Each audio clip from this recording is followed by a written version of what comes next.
ہمارا آج کا موضوع ہے کہ قصیدہ کیا ہے اور ابراہیم ذوق کی قصیدہ نگاری کی فن فکری خصوصیات۔ آپ سے گزارش ہے کہ ہمارے چینل کو ضرور سبسکرائب کریں۔ قصیدہ دراصل عربی کے لفظ قصد سے نکلا ہے، جس کے معنی ہوتے ہیں قصد کرنا یا ارادہ کرنا، یعنی قصیدے میں شاعر کسی خاص موضوع پر اظہار خیال کرتا ہے اور اس اظہار خیال کا قصد یا ارادہ کرتا ہے۔ قصیدے کو دیکھا جائے تو یہ حیت اور شکل کے اعتبار سے غزل سے بہت ملتا جلتا ہے۔ وزن شروع سے آخر تک ایک ہی ہوتا ہے اور پہلے شعر کے دونوں مصرے اور باقی اشعار کے آخری مصرے ہم قافیہ اور ہم ردیف ہوتے ہیں، مگر قصیدے میں غزل کی طرح ردیف لازم نہیں ہوتا۔ ایک قصیدے میں اشعار کی مقدار بھی کم سے کم 5 اور زیادہ سے زیادہ کی کوئی حد بھی مقرر نہیں۔ اردو اور فارسی میں ہمیں کئی ایسے قصیدے مل جاتے ہیں جس میں کئی سو اشعار موجود ہیں۔ اگر حیت اور شکل کے اعتبار سے قصیدے کو دیکھا جائے تو اس کی بنیادی طور پہ 2 اقسام ہیں۔ ایک قسم ہے تمہیدیہ اور دوسری قسم ہے مدحیہ۔ تمہیدیہ قصیدہ وہ قصہ ہے جس میں 4 چیزیں بیان کی جاتی ہیں اور یہ چاروں چیزیں اس قصیدے کا بنیادی حصہ ہوتی ہیں۔ اس میں سے ایک چیز ہے تشبیب، گریز، مدح اور دعا، جبکہ مدحیہ قصیدہ وہ قصیدہ ہے جس میں تشبیب اور گریز نہیں ہوتا، بلکہ شاعر براہ راست مدح سے بات شروع کرتا ہے۔ قصیدہ عموماً 4 اجزاء پہ مشتمل ہوتا ہے اور قصیدے کا جو ابتدائیہ یا شروع والا حصہ ہوتا ہے وہ تشبیب کہلاتا ہے۔ تشبیب کے لفظی معنی ہوتے ہیں شباب کا ذکر، مگر تشبیب کے لیے کوئی خاص موضوع مقرر نہیں ہے۔ غزل کی ابتدائی شکل کے بارے میں کہا جاتا ہے کہ وہ تشبیب ہی تھی، مگر اسے بعد میں الگ کر کے ایک علیحدہ صنف سخن قرار دے دیا گیا۔ تشبیب کو زیادہ طویل نہیں ہونا چاہیے۔ تشبیب کے بعد گریز آتا ہے اور قصیدہ نگاری کا اصل موضوع دراصل گریز سے ہی شروع ہوتا ہے، اور گریز کا مقصد یہ ہوتا ہے کہ تشبیب اور قصیدے کے اصل مضمون یعنی مدح اور تعریف کو فنکاری اور مہارت کے ساتھ ایک دوسرے سے ملایا جائے، جوڑا جائے۔ مثلا شاعر جب بات شروع کرتا ہے، مثال کے طور پہ اگر وہ تشبیب میں شکایت کرتا ہے کہ اس زمانے میں بہت زیادہ مشکلات اور مصائب ہیں، مگر اب یہ مشکلات اور مصائب زیادہ دیر نہیں رہیں گے، کیونکہ شاعر کہتا ہے کہ میں نے ایک ایسے شخص کا دامن تھام لیا ہے جو فیاضی میں، سخاوت میں بے مثل ہے، اور پھر شاعر اپنے ممدوح کی تعریف شروع کر دیتا ہے۔ چنانچہ تشبیب میں اور گریز میں ایک فطری ربط اور تسلسل کا ہونا ضروری ہے، جبکہ مدح والے حصے میں جو قصیدہ گو شاعر ہے وہ اپنے ممدوح کے اوصاف و کمالات کا بڑی خوبصورتی کے ساتھ ذکر کرتا ہے، یعنی اپنے ممدوح کی شرافت، اس کے عدل و انصاف، اس کی علم دوستی، انسان دوستی، اس کی عظمت و شوکت، اس کی خدا ترسی وغیرہ جیسی خصوصیات کو وہ بیان کرتا ہے۔ اور بقول رفیع الدین ہاشمی کے قصیدے کا سب سے بڑا موضوع مدح ہے، جبکہ قصیدے کے آخری حصے میں ممدوح کو دعا دی جاتی ہے۔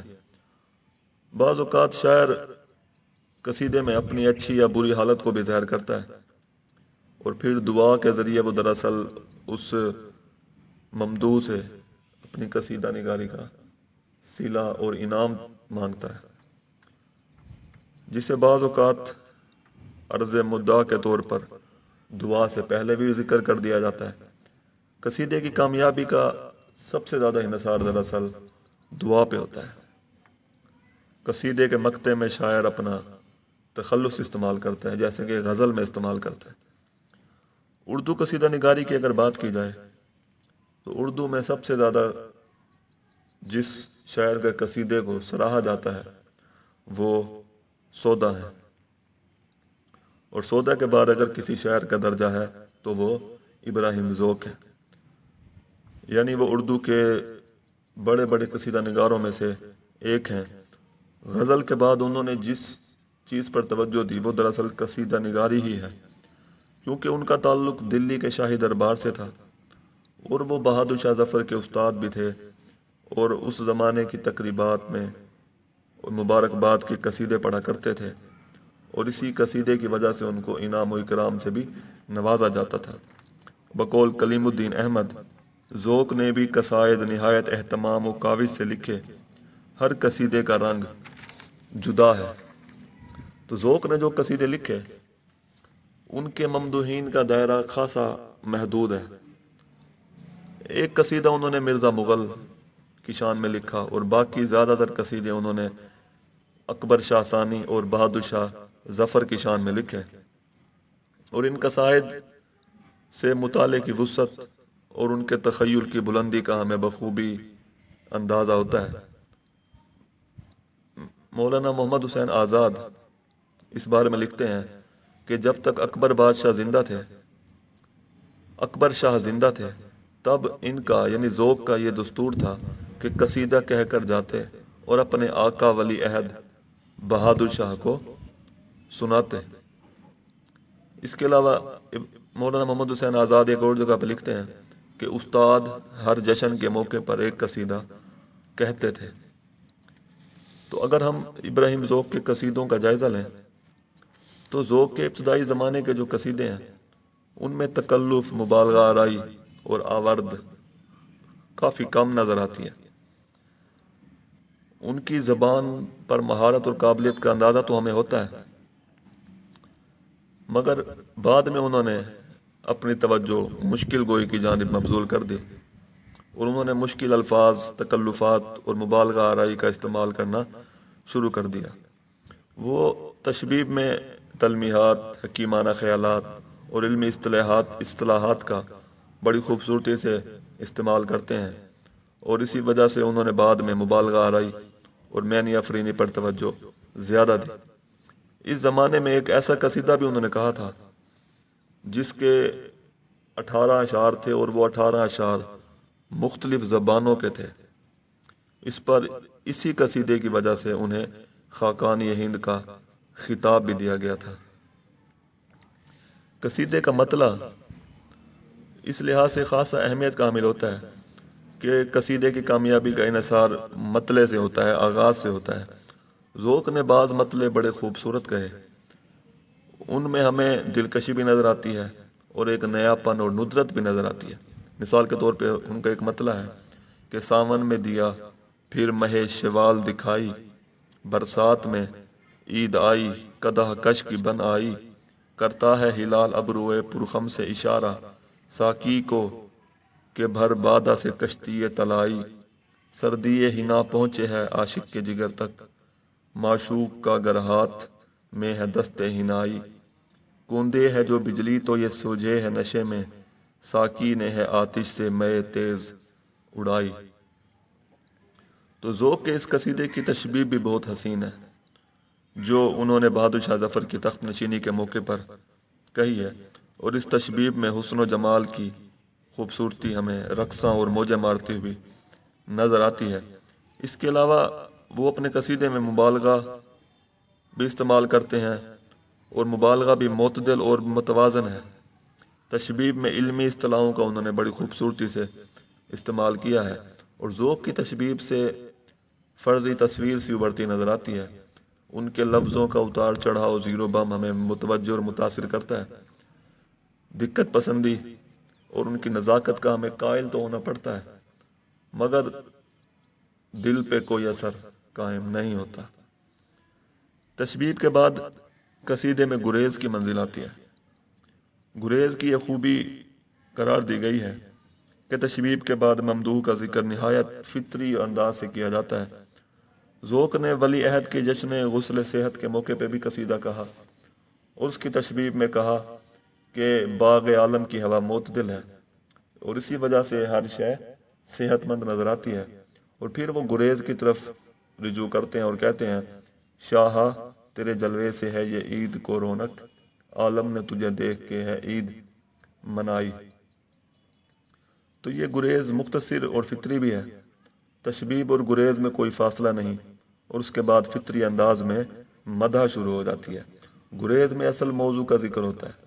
مطلب یہ ہے کہ تشبیہ اور قصیدے کے اصل مضمون یعنی مدح کو فنکاری سے ایک دوسرے کے ساتھ جوڑا جاتا ہے اور ملا دیا جاتا ہے، اور قصیدے کے بعد سب سے ضروری چیز جو ہے وہ مدح سرائی، تعریف کرنا ہے، اور اسی پر قصیدے کی ایک بنیاد ہوتی ہے۔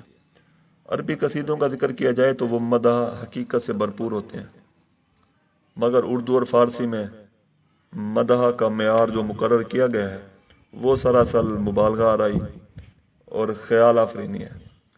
ممدوح کی ذات میں اس طرح کی مثالی خصوصیات کا ذکر کیا جاتا ہے کہ مبالغہ آرائی کا گماں ہوتا ہے۔ جہاں تک ذوق کا تعلق ہے، وہ جب بھی کسی ممدوح کی تعریف کرتے ہیں تو انہوں نے ان ممدوحین کی سخاوت، شجاعت، ان کی عدالت وغیرہ کی اور ان کی خدا درسی کی تعریف کی ہے۔ مثال کے طور پہ ایک اور جگہ لکھتے ہیں، مانے جو ہوا دست درازی کو تیرا عدل، پروانے کو بھی شمع نے انگلی نہ لگائی، یوں کرسی زر پر ہے تیری جلوہ نمائی، جس طرح سے مصحف و سر رحل تلائی، کیا علم سمائے تیرے سینے میں فلک کے، دریا کی کہاں ہو سکے کاسے میں سمائی۔ تو قصیدے کا جو آخری حصہ ہے وہ دعائیہ ہوتا ہے۔ اس میں ممدوح کو لمبی عمر کی دعا دی جاتی ہے، اس کی صحت کی دعا دی جاتی ہے، اور اس کے ساتھ ساتھ قصیدے میں ایک نئی روایت اور پیدا ہوئی کہ ممدوح کے دعا کے ساتھ ساتھ ممدوح کے دشمنوں اور ان کے حاسدوں کو بد دعا دی جاتی ہے، اور یہ دونوں چیزیں اب دعا اور بد دعا قصیدے کا ایک لازم و ملزوم جزو بن چکی ہیں۔ تو ذوق کی دعاؤں میں جہاں ہمیں معنی افرینی اور نازو خیالی نظر آتی ہے، وہاں ہمیں چاپلوسی یا خوش آمدانہ انداز بھی نظر آتا ہے۔ مثال کے طور پہ ایک جگہ پہ کہتے ہیں، ہر سال شاہ ہوئے مبارک یہ تجھے عید، تو مسند شاہی پہ کرے جلوہ نمائی، دیتا ہے دعا ذوق کے مضمون ثنا میں، ہے ذہن رسا کو یہ کہاں اس کی رسائی۔ تو ذوق کے قصیدے میں قصیدے نگاری کے تمام فنی لوازمات تو موجود ہیں، ان کے قصائد ہمیں علمی اصطلاحات سے بھی بھرے ہوئے نظر آتے ہیں، جن سے ہمیں اندازہ ہوتا ہے کہ ذوق ایک علمی قابلیت رکھنے والے شخص تھے۔ تخیل کی بلندی، ان کی متانت، سنجیدگی، ان کے ہاں موضوع الفاظ کا استعمال، ان کی فصاحت، ان کی روانی، ان تمام چیزوں کا اندازہ ہمیں ان کے قصیدے پڑھ کے ہوتا ہے، اور ان کی زبان خاصی صاف نکھری ہوئی ہے۔ سلاست، روانی اور نغمگی ہمیں سودا کے مقابلے میں زیادہ نظر آتی ہے۔ ذوق کے قصیدے مجموعی طور پہ اس معیار کے ہیں کہ انہیں سودا کے مقابلے میں رکھا جا سکے، کیونکہ سودا کے مقابلے میں ان میں تصنع اور آورد تو زیادہ ہے، اور ذوق کے قصائد کی فضا بھی خاصی محدود ہے۔ انہوں نے صرف اس دور کے شاہی دربار کا مطالعہ کیا، مگر انہوں نے اس کائنات پر اور نظام کائنات پر کوئی بات نہ کی۔ انہوں نے صرف اپنے قصیدے کے مرکز و محور اس وقت کے بادشاہ اور نوابوں کو بنائے رکھا۔ ذوق نے سودا کے بعد قصیدے کے فن کو اگرچہ زندہ اور جاری رکھا، نازو خیالی، صنائی، تشبیہات، علمیت اور سنجیدگی کے چار چاند لگا دیے، لیکن وہ اس پائے کہ نہیں کہ سودا جیسے وہ زندہ اور قصیدہ گو شاعر قرار نہیں دیے جا سکتے۔